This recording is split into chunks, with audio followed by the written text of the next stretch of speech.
Hi dear friend, आप सभी देख रहे हैं स्ट्रेंथ ऑफ मटेरियल सोम। और सोम का ये लेक्चर 26 है जिसमें हम स्ट्रेस ड्यू टू टेम्परेचर पढ़ने वाले। ठीक है, इसके प्रीवियस वाला भी स्ट्रेस ड्यू टू टेम्परेचर था, वो पार्ट 1 था जिसमें केस 1 और केस 2 मैंने एक्सप्लेन कर दिए थे और ये केस 3 है। और आप सभी को पता भी है कि ये चैप्टर नंबर 1 ही अभी चल रहा है। ठीक है, इसका ये 26 नंबर लेक्चर चल रहा है चैप्टर नंबर 1 का।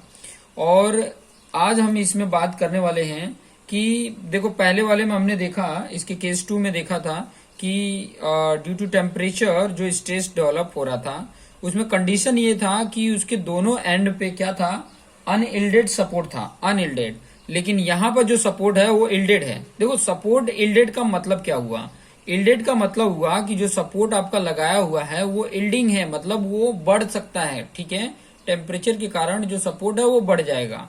ठीक है, सपोर्ट क्या होगा, वो बढ़ सकता है या कम हो सकता है। ठीक है, मतलब वो उसमें चेंजेस आ सकते हैं। इल्डिंग का मतलब यही होता है। ठीक है, इल्डिंग अगर आपने इसके प्रीवियस वीडियो देखा होगा तो आपको पता होगा कि इल्डिंग कहाँ से, जहां से उसकी इलोंगेशन होना स्टार्ट होता है। ठीक है, तो उस पॉइंट को इल्डिंग पॉइंट बोला जाता है। तो ये पॉइंट आपको समझ में आ गया होगा। तो इस कंडीशन में हम क्या पढ़ने वाले हैं, मैं यहाँ पर जो बता दूं कि जैसे कि हमने प्रीवियस वाला जो वीडियो पढ़ा था कि ये आपका एक बार है। ठीक है, ठीक है, और इसके एक साइड पे ये वाला जो है आपका सपोर्ट ए है। ठीक है, और एक सपोर्ट आपका इधर है बी है। ठीक है, ये सपोर्ट बी है। लेकिन ये सपोर्ट बी जो है, ये सपोर्ट बी जो है वो क्या है, इल्डेड है। ठीक है, इल्डेड है। और मान लो कि ये जो इल्डेड है, जब टेम्परेचर को हमने इंक्रीज किया, मान लो इसकी मॉडुलस ऑफ इलास्टिसिटी ई है, क्रॉस सेक्शन एरिया ए है। ठीक है, क्रॉस सेक्शन एरिया ये है। तो अगर मान लो टेम्परेचर डेल्टा टी जितना हम इंक्रीज करते हैं, डेल्टा टी जितना हम इंक्रीज करते हैं, तो ये इल्डेड सपोर्ट है तो ये बढ़ जाएगा। ठीक है, अपनी तरफ ये मतलब ये इंक्रीज करेगा। ठीक है, ये वाला जो बार है वो ड्यू टू टेम्परेचर ये एक्सपांड करेगा और ये इसकी तरफ दबेगा। तो ये कितना हो सकता है, मान लो कि वो एक्स जितना एक्सटेंड होता हो। ठीक है, जैसे मैं लिखूं यहाँ पे, गिवेन दैट सपोर्ट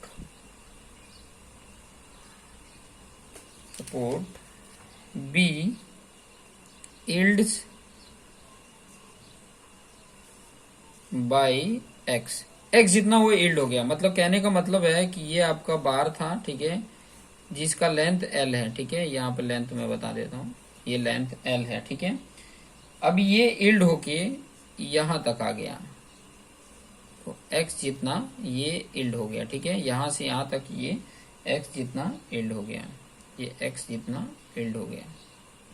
ये सपोर्ट आपका जो था ना, ये जो सपोर्ट था, ये वाला जो सपोर्ट, ये यहां तक कितना यील्ड हो गया। ठीक है, अभी एक चीज और इसमें आपको पता चलेगा कि ये सपोर्ट तो यील्ड हो रहा है। ठीक है, लेकिन सपोर्ट यील्ड होने के यील्ड तो हो रहा है, लेकिन ये भी तो इंक्रीज हो रहा है। ठीक है, ये इंक्रीज हो रहा है तो ये इसकी तरफ एक कंप्रेसिव लोड अप्लाई कर देता है।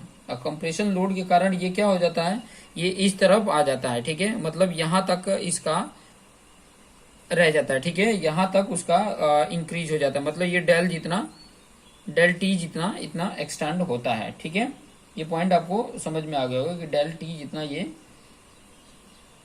एक्सटेंड होता है। कहने का मतलब मैं आपको पॉइंट बताऊं।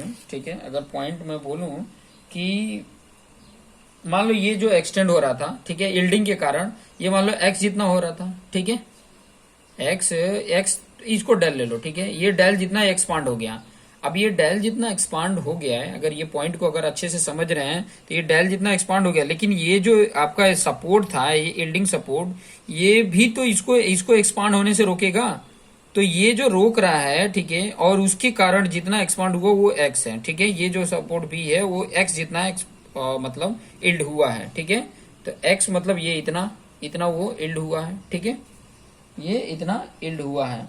तो अगर मैं बोलूं कि कितना वो टोटल अगर बात करें, ये डेल की अगर बात करें तो डेल कितना आता। ठीक है, आपको पहले इसके प्रीवियस वाला वीडियो देखोगे तो इसमें इतना आ रहा था डेल, आपका डेल टी की बात करें, डेल टी की, तो इतना आ रहा है। ठीक है, तो अगर मैं x की बात करूं यहाँ पर कितना हुआ, ये वाले पार्ट की अगर मैं बात करूं कि ये कितना यहाँ कम हुआ, ठीक है, ये इतना कितना एक्सटेंड हो गया, तो अगर उसकी मैं अगर बात करता हूं तो वो कितना आएगा, अगर उसकी अगर बात करें तो वो कितना आ जाएगा, एल अल्फा डेल्टा टी, इसका coefficient of thermal expansion alpha है, ठीक है, डेल्टा टी माइनस एक्स हो जाएगा, ठीक है। ये कितना हुआ, ये कितना एक्सटेंशन हुआ, उसके अंदर कमी कितनी हुई, तो वो ये एक्सटेंशन बताएगा, तो ये वैल्यू यहाँ पर आ जा रही है इतना ज्यादा, ठीक है। ये total L thermal expansion delta T minus x कर देंगे तो ये आपको मिल जाएगा, ठीक है, ये आपको पॉइंट मिल गया, ठीक है। और ये किसके इक्वल होगा, अगर मैं इसकी बात करूं यहाँ पे कि L alpha delta T minus x है जो, ठीक है, ये किसके इक्वल हो रहा है, ये हो रहा है कि ये कितना मतलब एक्सटेंड हो गया, ठीक है। ये अगर लोड जैसे कि मैं बोल रहा था कि ये इतना इंक्रीज कर जाता, अगर मतलब इसकी यील्डिंग जितनी कैपेसिटी है, ठीक है, वो एक्स जितनी है कि एक्स जितना वो यील्ड कर लेगा, लेकिन इसकी एक्सपांडन इतना है तो वो कुछ कंप्रेस करेगा, उसको रोकेगा कि इतना ही हो, ठीक है, इतना ही हो, तो एक आर जितना फोर्स लगा देगा, ठीक है, एक आर जितना फोर्स उसमें जनरेट हो जाता है, कंप्रेसिव फोर्स जनरेट हो जाता है, तो ये इतना उसको एक्सटेंड कर रहा है ये, तो ये जो मैंने डिफ्लेक्शन ये निकाला, ठीक है, ये जो एक्सटेंशन हो गया, ठीक है, तो वो किसके बराबर है, आपको डेल के बराबर बोलते हो तो पीएल अपन ए ही होता है ना, तो यहाँ आर लिया है तो आर एल अपन ए ही आ जाएगा, ठीक है। और आपको पता है कि आर अपन ए ये क्या होता है, सिग्मा होता है, ये सिग्मा होता है, तो ये बाकी इधर कर दो, L alpha delta T minus x, ठीक है, L alpha T minus x into ये ई इधर आ जाएगा और डिवाइड बाय एल आ जाएगा, ठीक है। तो यहाँ पर आपका स्ट्रेस मिल गया कि सिग्मा इक्वल टू क्या हो जा रहा है, L alpha delta T minus x upon L और इसमें ई का मल्टीप्लिकेशन, ये सिग्मा आ गया, ठीक है। अगर ऐसे कंडीशन में होते हैं तो ये फॉर्मूला आपने अप्लाई करना है, आपको आइडिया मिल जाएगा, तो इसका स्ट्रेस आपको पता चल गया, ठीक है, यहाँ पे उसका स्ट्रेस पता चल गया। वहीं अगर स्ट्रेन की बात करें तो स्ट्रेन की अगर बात करें एप्सिलॉन की, तो चेंज इन लेंथ कितना है, एक्स इतना, ठीक है, एक्स इतना ही हुआ है ना, यहाँ पर अगर आप फिगर में देखोगे तो एक्स जितना ही चेंज इन लेंथ है, तो एक्स और अपन क्या आ जाएगा, एल आ जाएगा, ठीक है, टोटल ओरिजिनल लेंथ, तो ये स्ट्रेन आ जाता है, ठीक है। अभी एक क्वेश्चन पूछा हुआ है, थोड़ा सा मैं यहाँ पे बता देता हूँ, क्वेश्चन मैं लिख के आपको बता देता हूँ क्वेश्चन क्या पूछा है, ठीक है। वैसे मैं सेपरेट जैसे ये पहला चैप्टर कंप्लीट होता है तो सेपरेट 100-150 क्वेश्चन मैं आपको करा दूंगा, ठीक है, अलग से उसका चैनल बना दूंगा जिसमें आप उसमें सिर्फ क्वेश्चन ऑब्जेक्टिव क्वेश्चन जितने पूछे हैं वो सारे क्वेश्चंस मैं आपको बता दूंगा, लेकिन उसके पहले आपको ये सारे वीडियो देखे रहोगे ना तो काफी इजी रहेगा आपको वो जितने क्वेश्चन पूछे गए उसको समझना, ठीक है। तो यहाँ पर आप देख लीजिए क्या क्वेश्चन है, और copper bar of 25 centimeter length is fixed by means of support can yield,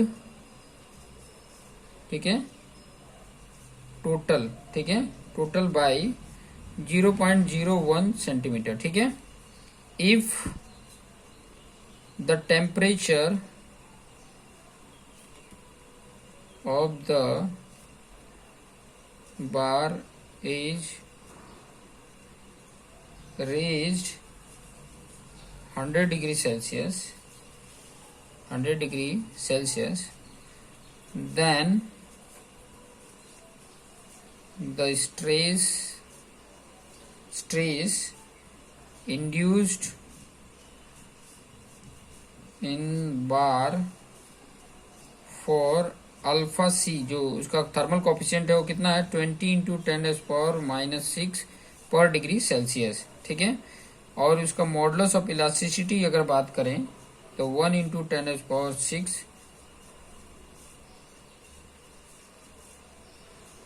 kg पर सेंटीमीटर स्क्वायर विल बी, ठीक है, ये दिया हुआ है। और ऑप्शन क्या हुआ दिया है 2 इंटू 10⁻² kg पर सेंटीमीटर स्क्वायर, बी ऑप्शन देखेंगे तो 4 इंटू 10⁻² kg पर सेंटीमीटर स्क्वायर। सी ऑप्शन दिया है 8 इंटू 10⁻², kg पर सेंटीमीटर स्क्वायर। वहीं सी ऑप्शन देखेंगे तो 16 इंटू 10⁻², kg पर सेंटीमीटर स्क्वायर। अब यहाँ पर आप देखेंगे तो क्वेश्चन को समझें, अगर क्वेश्चन समझ में आ जाएगा ना तो आपको आइडिया मिल जाएगा। क्या बोल रहा है, देखो, ये copper bar of 25 centimetre length is fix by the means of support can yield. देखो इल्डिंग है, ठीक है, और ये इल्ड कितना हो गया, 0.01 दे दिया है, ठीक है, एक्स की वैल्यू दे दिया है 0.01 सेंटीमीटर, ठीक है, इतना ये इल्ड हो रहा है, ठीक है। If the temperature of the bar is raised 100 degree Celsius, मतलब डेल्टा टी की वैल्यू दे दिया है, ठीक है, then stress induce in the bar, thermal coefficient दे दिया है, ठीक है, थर्मल कोएफिशिएंट आपको यहाँ पर दिख रहा है, और फिर बाद में उसकी मॉडुलस ऑफ इलास्टिसिटी दे दिया है, तो इसका स्ट्रेस कितना होगा। तो अभी अभी मैंने यहाँ पर देखो फॉर्मूला बता दिया है स्ट्रेस का, ठीक है।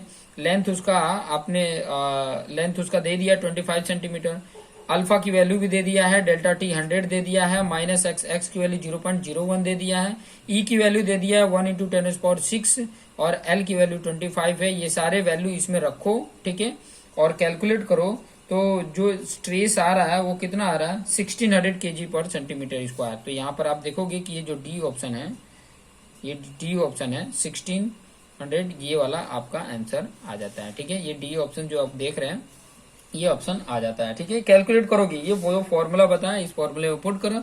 ध्यान रहे कि ये जो कंडीशन मैंने बताया है वो इल्डिंग कंडीशन के बेस पर है। ध्यान देना, ये जो मैंने कंडीशन बताया कि इल्ड हो, ठीक है, इल्डिंग हो, मतलब वो जो सपोर्ट है वो इल्ड है, तो उसके लिए ये फॉर्मूला है, ठीक है। कि ये पॉइंटों को ध्यान में रखेंगे कि ताकि आपको आइडिया मिल जाए और आपको आसानी से समझ में आ जाए, ठीक है।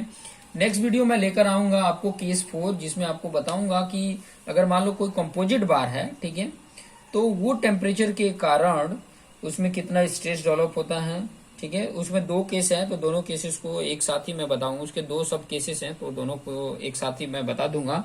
आप देखते रहिए और अपने जो दोस्त मित्र हैं उनको शेयर करिए कि ताकि वो भी इसका बेनिफिट ले सकें। So thank you for watching this video.